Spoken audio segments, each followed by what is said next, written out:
ഇന്ന് എറണാകുളത്ത് പാലാരിവട്ടത്തുള്ള POC സെന്ററിൽ നിക്ക സുനഹദോസിന്റെ 1700-ാം വാർഷികം ആഘോഷിക്കുന്നതിനായി എത്തിയ വിവിധ കത്തോലിക്ക സഭകളുടെ മേലധ്യക്ഷന്മാരുടെ യോഗം നടക്കുകയുണ്ടായി.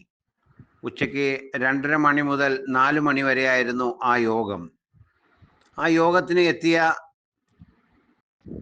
മറ്റെല്ലാ പിതാക്കന്മാരെയും വളരെ സ്നേഹത്തോടെ സ്വീകരിക്കുകയും തട്ടിൽ പിതാവ് വന്നപ്പോൾ വൺ ചർച്ച് വൺ കുർബാന മൂവ്മെൻറ്റിൻ്റെ ആളുകൾ സഭയുടെ ഏകീകൃത കുർബാന നടപ്പിലാക്കി തരാൻ സാധിച്ചില്ലെങ്കിൽ രാജിവെച്ചു പോകണം എന്ന ആവശ്യവുമായി അതിനുവേണ്ടി പ്രതികരിക്കുകയും ആവശ്യപ്പെടുകയും ചെയ്തു.